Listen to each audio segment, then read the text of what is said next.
안녕하세요. 배우자 외도 당당하게 말한다. 여풍당당. 여풍당당 상담계 해법 있는 바람주치 묻지마 간디. 근성 있는 외도 해결 변호사 이긴다 조변 조준영 변호사입니다. 네, 반갑습니다. 반갑습니다. 박수는 치지 말자고 이제. 아 그래요? 여기 박수 칠 일은 아니에요. 말로만 하죠. 알겠습니다. 말로만. 자, 오늘의 주제는 그 남편 바람에 이 대처를 못 하시는 그 아내분들의 그 특징이 있어요. 네. 남편 바람에 대처를 못하는 공통적인, 제가 13년째 정말 상담하면서 수많은 케이스를 보고 있지만 네. 있더라고. 네. 몇 가지가 딱 세 가지로 정리가 되더라고. 네. 첫 번째는 둔감한 분. 둔감한 아예 모르는 아내. 거죠. 둔감한 아내. 그러니까 뭐냐면 일단은 바람 피우는 것도 잘 몰라. 둔감하기 때문에. 네.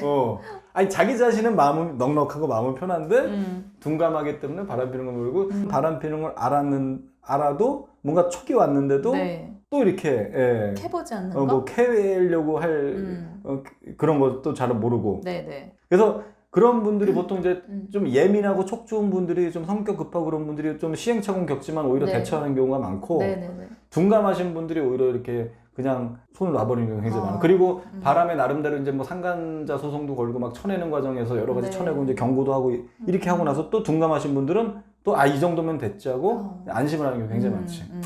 그래서 저는 그렇게 뭐 지난 회에서도 한번 그런 걸 언급한 적이 있는데, 네. 저는 신이 인간한테 가장 준 선물 중에 가장 중요한 선물, 큰 선물은 좀 뭐라고 그러냐? 촉. 아이, 아니에요? 복습이 안 되시네. 복습이 안 되죠. 응?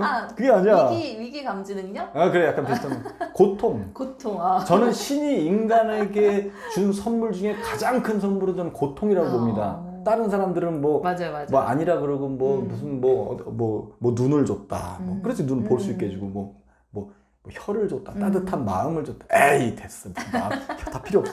고통이 없으면 다 날아갑니다. 한 방에 다 끝나. 고통을 느끼게 해준다는 건 뭐냐면 그 부분을 치료하라는 뜻이거든. 그렇죠. 근데 고통을 우리가 못 느껴. 정말 고통을 못 느끼는 어떤 체질 타고 나면 어디가 아픈지 몰라. 근데 어디 네. 망가져가고 썩어가고 있는데 모르잖아요. 심지어 뭐 사소하게 예를 들지만 이가 아프면 이가 하나도 안 아픈 거야. 늘 안 아픈데 어느 날 갑자기 띡 빠져버리네? 갑자기 임플란트 멍창 다 빠져버렸네? 고통을 못 느끼니까. 고통증에 빠져버리는 거지. 네. 그리고 막 갑자기 근데 어느 날 갑자기 못 걷네? 못 일어나지네? 척추가 나가고 무릎이 다 나가버린 거지. 고통을 못 느끼고 그냥 살다 보니까. 그래서 고통이라는 게 왜 중요하냐면, 저는 고통을 느끼는 거를 저는 축복이라고 생각해요. 고통을 느낄 때 이걸 느끼니까 내가 살 수 있는 거구나. 네. 뭔가 잘못돼 가고 있다는 거에 그렇죠. 대한 느낌이 있어야지 또 대응도 할 수 그렇죠. 있으니까요. 그래서 그 말기암 환자한테는 이제 이제 가망이 없으니까 이제 몰핀 네. 조절을 아예 네, 확 넣어버려서 고통을 못 느끼게 하는 거잖아요. 근데 끝나는 거지. 뭐 그렇게 네. 이제 뭐 속이 다 망가져가지고 이제 죽음으로 가는 건데, 고통을 못 느끼게 됐다든지 네. 그렇게 장치를 한다는 거는 죽음을 앞둔 거다. 그래서 고통이라는 건 굉장히 중요하다. 그렇기 때문에 근데 이제 그런 거죠. 그러니까 바람도 마찬가지지. 바람에서 내가 뭔가 위기의식을 빨리 감지하는 능력, 약간 고통을 느껴서 빨리 이걸 고치듯이 고통을 또 빨리 느끼는 사람이 있고 덜 느끼는 사람이 있듯이 위기 상황에서 위기를 빨리 감지하는 사람이 있지. 그렇죠. 네. 저는 다시 한번 얘기하지만 저는 위기를 빨리 감지합니다. 저는 진짜 이거 뭐 자랑할 건 아니지만 네. 지금까지 어디 가서 얻어맞아 본 적 한 번도 없어. 사기당해 본 적도 없어. 뭔가 이상하다. 사기를 안 당해봤어 내가. 그래요? 내가 학번이 80 몇 년도 학번인 인생을 살면서 소소하게도. 저 사기 당한 적 있어요. 그죠? 있어. 하다못해 뭐 네, 소소하게라도 있어. 대학생 때 중고나라에서 이제 중고나라? 핸드폰을 산다고 했는데 그 사람이 핸드폰 비용만 받고 잠적해버렸죠. 이런 것도 없으세요? 이런 없어. 소소한 것도? 그것도 없어. 저는 이상하다 싶으면 아예 안 해. 예. 그냥 감지 능력이 있는 것도 있지만, 저는 멀리서 누가 걸어와도 약간만 이상한 게 와도 네. 저는 약간 이렇게 피해. 그쵸. 부딪힐 건 없잖아요. 엘리베이터에서 누가 약간 이상하게 서 있어도 네. 잠깐, 이 자식 저기서 칼 나오는 거 아니야? 그래서 그래서 이 딱 방어 자세를 취해. 약간 이거 다 그러진 않지. 약간 험상궂은데 후드티를 딱 입고. 그 험상궂은 사람은 안 무서운데 네네네. 이렇게 뭔가 이상한 느낌 여리여리하고 삐쩍 말하는데 애야. 후드티 딱 입는 데가 좀 이상한 거야. 그래도 약간 그럴 때 내가 약간 떨어지지. 중간에 내립니다. 그 피곤하든 무서워. 왜 나가셨지? 막 모르겠어요. 그 사람은 청소년이야. 청소년이 더 무서워. 저는 피합니다. 그리고 제가 또 이제 옛날에 군대 있을 때 뭐 특공무술 이런 거 배웠기 때문에 딱 이 방어 자세를 취하지. 언제 어디서 공격 들어올지 모르는 거고. 맞아요. 네, 우리 항상 촉을 세우며 살아야 늘 돼요. 조심해야 돼. 네. 그리고 이제 버스를 이렇게 타다가 뒤에서 계속 막 시끌벅적하게 하는 애들 있잖아. 저거 하도 이제 참다 못 참아서 한마디 하지 뒤에다가. 네네네. 아 좀 조용히 좀 해요. 이렇게 내가 한마디. 한마디 하세요. 어쩌다가 네. 살다가 네. 자주는 안 그러지. 너무 심하게 하니까. 그러고 나서 겁먹습니다. 이 자식이 뒤에서 칼로 찌르는 거 아니야? 뒤통수로 갑자기 유단 협착이 나고 웃기다. 그래서 내립니다. 조용히. 그렇게 살아야 돼. 원래 목적지였던 비겁하게 살아야 것처럼. 돼. 비겁하게 살아야지 오래 삽니다. 맞아요. 그런 감지 능력.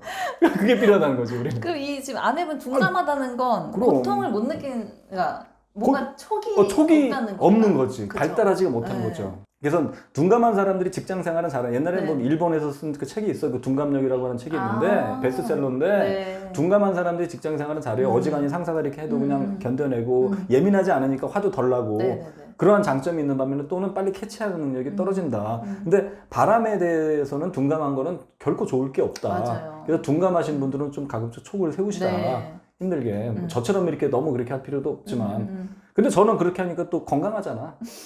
어디 하나, 뭔가 어디 하나 이상이 다친 데가 없어. 건강해요. 누구한테 맞은 적도 없고, 건강해, 괜찮아. 가늘고 길게 가는 거지, 인생을. 그럼. 뭐 잘못해가지고 그냥 한 방에. 운전할 때도 조심조심. 네, 원래 제일 좋은 치료법은 예방이라고 하잖아요. 그렇죠. 바람도 예방이 제일 중요한 거예요. 그럼요. 대처도 중요하지만. 네. 그래서 위험 감지 능력이 없으신 분들은 상대적으로 좀 안타깝지. 그렇게 왜냐면 이게 성격이기 때문에 타고나는 거라서 네. 그거는 좀 그래도 이때는 위기 상황이다. 애써 좀 이렇게 좀 촉을 좀 발동시키는 게 좋을 것 같고. 네. 자, 두 번째 특징은 뭐냐면 해보지 않는다? 그치 이제 그건데 이제 좀 더 디테일하게 들어가서 이제 이거지 이제 생각이 많으신 분들이 있어. 네. 생각이 너무 많은 아내분들. 네.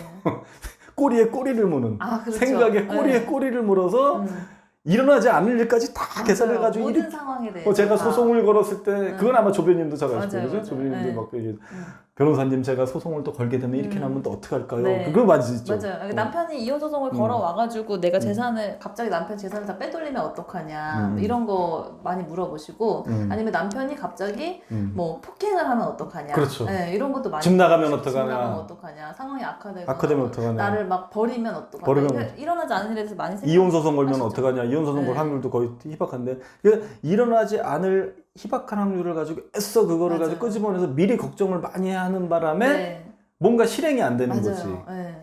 그거는 그래 평상시 때 여유가 있는 삶에서는 그게 가능해. 네. 내가 급하지 않은 일들이야 이런 일들은. 근데 그런 건 좀 신중할 필요. 지금 이건 응급 상황이다. 맞아요. 하루하루가 긴박하게 돌아가고 저렇게 상간녀한테 미쳐가지고 저렇게 집 나가 여기서 또 더 깊어지면 집도 나갈 수 있고 이혼 소송 걸 수도 있고 그리고 분류는 권태기가 없기 네. 때문에 더 깊어질 수 있는데 그거를 그냥 생각에 꼬리를 물다가 그냥 보통 실행을 안 하시더라고. 네.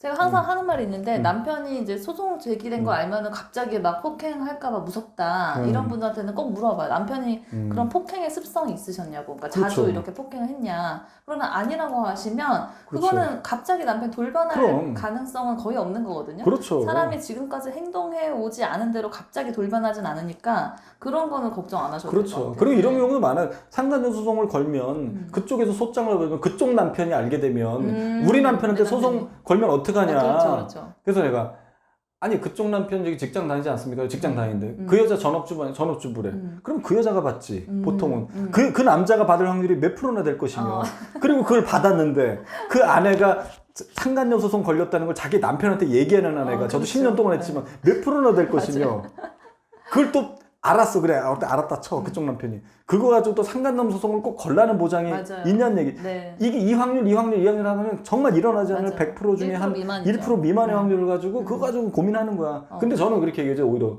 아니 아내분 지금 그거를 말씀이라고 하십니까? 아니, 너무 또 세게 하면 또 이제 삐지시니까 부드럽게 말씀하십니까? 끝에 이렇게 올려줘야 돼. 그거 오히려 그쪽 남편한테 얘기를 하셔야지. 얘기해가지고 상간남소송 걸어달라고. 상간남소송 제 남편 같은 인간 쓰레기는 상간남소송 거시는 게 뭡니까? 저 조폭들 시켜서 반 죽여주십시오 하고 증거를 갖다 줘도 시원찮을 판에 상간남소송 걸리는 게 두렵다고요? 지금 돈 때문에 하는 겁니까 지금 이거? 저는 이렇게 얘기하죠. 맞아요. 그러니까 더 확실하게 끝내려면 일어나지 않을 확률이기도 하지만 그리고 이런 것도 있어요. 뭐 남편이 남편 핸드폰에 증거를 발견했는데 남편이 이거 가지고 나를 형사고소 걸어가지고 내가 징역을 살면 어떡하냐. 막 여기까지 가는 거예요. 맞아, 징역. 어디서 또 얘기를 이상한 데서 또 상담하고 오셔가지고 네. 뭐 집행유예 나온다는데 어떡하냐, 뭐 녹음기 이거 큰일 난다. 무슨 집행유예 나오는 거 본인도 사례가 없구만. 난 제 주변에는 없어서 이제 10년 넘게 상담하고 뭐 차에다 녹음기도 남편 하시고. 핸드폰에서 뭔가를 이렇게 몰래 본 거 자체로 처벌되지도 않고 이제 그거다 이제 뭐 감경이 되니까 감경이 아니라 아예 처벌 대상이 아니니까요. 네, 그런 것까지 이제 걱정하시면 안 되고. 그러니까. 지금 그런 거를 걱정하다 보면 문제는 일어나지 않은 일을 대비하느라고 현재 그렇죠. 일어나는 일들을 내가 그럼. 못 보게 되는 그렇죠, 그게 가장 큰 문제인 것 같아요. 그리고 두려우면 이제 저하고 상담을 하는 분들이 대부분이니까 그런 분들은 저한테 꼭 물어보시고 제가 아니라 그러면 믿으셔도 돼요. 네. 제가 수많은 오랜 세월 동안 이게 다 좋은 거기 때문에 수많은 케이스를 본 거기 때문에 네. 믿으면 되는 거고 또 이 소송에 관련된 건 이제 조변님한테 이렇게 네. 물어보면 조변님도 이제 객관적으로 딱 좋은 그렇죠. 일인데 네. 혼자 그걸 그냥 안고서 이래서 안 되고 저래서 안 되고 그럼 네. 아무것도 못 하는 거지. 근데 상간소송을 했을 때 일어날 수 있는 경우의 수는 거의 모든 케이스를 다 그럼. 겪어봤거든요. 그러니까 뭐 그러니까. 이런 제가 경험해보지 못한 굉장히 이례적인 일이 일어날 가능성은 그럼. 거의 없으니까 거의 없죠. 그건 상담하면서 정하시면 될 것 같아요. 그래서 이거죠. 이제 우리가 이제 두 가지를 예를 들면 우리가 이제 공부를 좀 잘하는 애들 있잖아. 이제 조변님 같은 공부 잘하는 사람들은 엉덩이가 무겁다 그러는 거다. 엉덩이가 무거운 사람들이 생각이 많지가 않아요. 그냥 가르쳐 주는 대로 그대로 열심히 해. 그냥 그 순간에 잡생각이 없어. 선생님 믿고 쭉 가는 거야. 네네네. 일단 열심히 하고 보는 거거든. 물론 뭐 집에 또 이따 가면 엄마가 뭘 해놨을까 뭐 이런 생각이 많겠지. 일단 저녁에 또 친구랑 뭘 그런 생각을 일단 공부하는 순간에 안 한단 말이야. 일단 제끼고 보는 그건 그때 가서 고민하자. 일단 여기 있는 이 텍스트의 중심 여기 있는 공부에 집중하자. 그런 사람들이 다 이제 뭐 옛날에는 학력고사 뭐 수능 이런 데다 이제 높은 점수 받고 이렇게 하고 성취를 하단 말이에요. 네. 그죠? 일도 마찬가지고 네네네. 일도 생각이 많은 사람들이 있어. 네. 하다못해 집을 사. 이를테면 3, 4년 전에 사. 제 주변에 내가 그럼 사라 그랬거든. 사. 집. 오른다? 그러면 그래. 오르는 건 알지만 야 저거 사려면 또 취득세가 얼마고 등록 부동산비가 얼마고 이게 또 대출을 땡겨야 되는데 대출 땡기려면 내가 또 마이너스 통장에 탈탈 털어야 돼. 이게 담보대출이 어디까지 나오고 고민만 하고 앉아있는 거야. 그 지역적인 거 가지고 큰 그림을 보고 가야 되는데 근데 진짜 돈 버는 사람들은 어떤 꼭 그 집 사는 걸 떠나서 어떤 일을 함에 있어서 저지른단 말이에요. 물론 무모하게 저지르면 안 되지. 그거는 무모하게 저지르는 문제가 아니에요. 어느 정도 왁구랑 어느 정도 이게 그림이 나오면 그냥 일단 저질러. 요건 될 것 같아. 그리고 내가 좀 더 열심히 해서 뭐 어디서 돈 좀 땡기고. 근데 이게 탐나면 그리고 이 미션이 탐나거나 이 집이 탐나거나 뭐가 탐나면 일단 저지른단 말이야. 그렇죠. 그런 사람들이 돈을 벌더라고. 맞아요. 나중에 그런 뭐 세금 이런 문제는 나중에 또 해결이 돼요. 은행원들이 투자 못한다 그러잖아요. 그래. 은행원들이 너무 많은 경우의 수나 뭐 이런 것들을 받기 때문에 오히려 이게 안 나가는 거예요. 지르지를 못하는 거예요. 그럴수록 더 기회는 나한테서 멀어지는 거죠. 아니 누구 코치도 없이 그렇게 사회에서도 그렇게 질러가지고 자기가 판단해서 하는 사람들도 그렇게 해서 돈 버는 사람들도 많은데 이 남편 바람에 대처하는 그 전문가가 제가 묻지마 하는데 옆에서 이렇게 하시라고 코치까지 주고 또 고비고비마다 계속 제가 전화로도 조언 드리고 할 거니까 합시다. 왜냐면 저는 자신이 있으니까 제가 왜 그렇게 질르라 그래. 지르고 나서 제가 책임을 못 지면 제가 그런 조언 못하지. 맞아요. 제가 일반 상담사 같으면 안전하게 하겠지. 그냥 마음을 내려놓으시 좋게 잘하십시오. 왜냐면 그러면 내가 책임질 일 없거든. 근데 저는 질르라 그러거든. 소송 겁시다. 그리고 하고 이렇게 하면 됩니다. 전 자신이 있으니까. 그럼 저 믿고 가면 되지. 대부분은 가지. 한 80%는 하시는데 또 20% 정도 그래도 또 뭐 이게 걱정이야. 그리고 그런 분들이랑은 1시간을 얘기해도 답이 안 나와. 맞아요. 또 딴 얘기해. 그럼 또 그래서 생각이 많으신 분들이 의외로 대처 못해서 몇 년을 가서 더 힘들고 고통 속에 빠지고 막 가정이 해체되고 심지어는 뭐 본인도 뭐 암까지 걸리고 이런 분들이 많더라. 그리고 결정 못하는 이유 중에 하나가 이제 남편을 종교적인 그 가르침에는 용서하라 그러잖아요. 그렇죠. 그래서 내가 용서하고 싶고 이게 소송은 뭔가 용서에 반대되는 것 같고 뭔가 응징하는 것 같다. 그래서 이제 나는 용서를 하고 넘어가겠다. 이렇게 하시는 분이 있는데 제가 어제 상담을 하다가 그 용서를 했는데 또 재발된 거예요. 재발돼가지고 왔는데 또 거기서 또 용서를 해주고 싶으시대요. 그래서 제가 용서는 용서를 받기를 원하는 상태에 있는 사람한테 하는 게 가치가 있는 거지. 지금 남편은 용서를 받기를 바라지 않고 나는 그냥 나를 놔줘라. 상간녀랑 가서 뭔가를 하고 싶다. 이런 상황인데 용서도 들어와서 무릎 꿇고 집에서 열심히 하고 상간녀를 정리했을 때 주는 거잖아. 정리하고 용서했을 때 그때 내가 하는 거지. 그렇지. 지금 상황 남편 용서받을 마음이 전혀 없는데 나 혼자 그냥 용서하면 셀프 용서야. 셀프 용서. 가치가 없는 뭐야. 거니까. 그러니까. 오히려 독이 될 수 있는 거니까 그거는 아니다.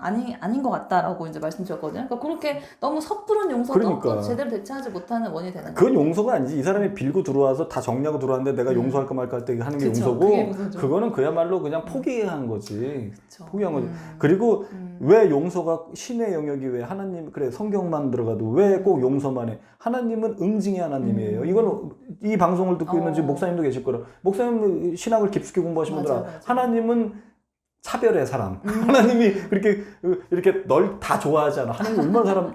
아이고 구약에 나오는 거 보면 많이 차별해. 네. 막 얘는 이뻐하고 네. 뭐 요나 같은 애는 이렇게 뭐 심부름 시켰는데 도망가는데 물고기 뱃속으로 이렇게 물고기 잡아먹게 만드는데 하나님이 또 귀여워가지고 이렇게 또 살려주기도 하고 욥 같은 애들도 좀 이뻐하고 근데 또 칠 때는 막 나쁜 짓 하면 뭐 사울 같은 사람은 맞아요. 응? 네. 막 사무엘 통해 가지고 막 네. 사울 막 왕따 시키고 막 다윗 세우고 이게 굉장히 많이 벌어져. 그러면서 응징 악은 응징으로 들어가는 거거든. 그래서 응징도 또 하나의 성경 말씀이다. 네, 꼭 뭐 용서와 화해 이게 아니다. 맞아요, 맞아요. 죄에 대해서는 응징하, 그럼. 처벌하는 게 이제 성경적인 그럼요. 가르침이기도 하죠. 그럼요. 네. 하나님의 그 뜻을 잘 모셔서 그러는 거지. 아이, 좀 성경을 좀 공부 좀 다시 해봐야 돼. 자, 네. 그리고 이제 세 번째는 자립이 안 된 분들. 이거는 이제 공통적이지, 그죠? 뭐 이제 직장도 없고 전업주부, 특히 전업주부이신 네네. 분들, 뭐 경제력 없으신 분들, 네. 이게 굉장히 중요합니다. 이건 어떻게 제가 어떻게 방법이 없네.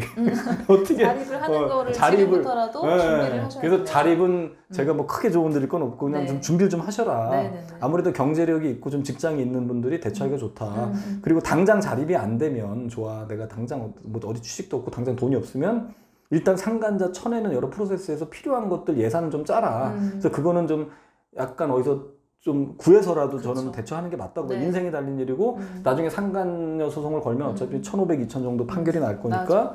미리 좀 한 몇백만 원 정도는 좀 이렇게 마련해서라도 일단 응징에 들어가는 게 네, 맞다. 네. 근데 그것조차도 힘드신 분들이 있지. 그래서 저는 뭐 그거는 제가 뭐 빌려드릴 것도 아니고 어떻게 뭐 말을 못해. 근데 이제 이왕이면은 그래서 좀 이렇게 바람을 앞두고는 저는 어디라도 일자리가 생기면 저는 일단 네. 취직부터 하는 게 좋다고 보는 맞아요. 거고 네. 또 하나는 뭐냐면 이렇게 좋은 직장을 다니고 있고 뭐 또 전문직이고 하는데 남편 바람 때문에 너무 충격받아가지고 뭐 휴직을 하거나 그만두신 분들이 네. 있다. 저는 그건 절대 하지 말라고 그러거든. 맞아요. 네. 오히려 일을 하면서 잠깐 잊을 수 있고 맞아요. 내가 또 리프레시 되는 게 있어요. 이 고통을. 그래서 저는 경제력과 직업은 굉장히 중요하다. 네. 자, 오늘 여기까지 하시고 저희 그 여풍당당 바람치유센터 그 카페가 있습니다. 거기 들어오시면 이제 많은 분들 글도 있고 제 대처법도 있으니까 많은 활동 부탁드리겠습니다. 다음 시간에 또 봬요. 안녕. 안녕.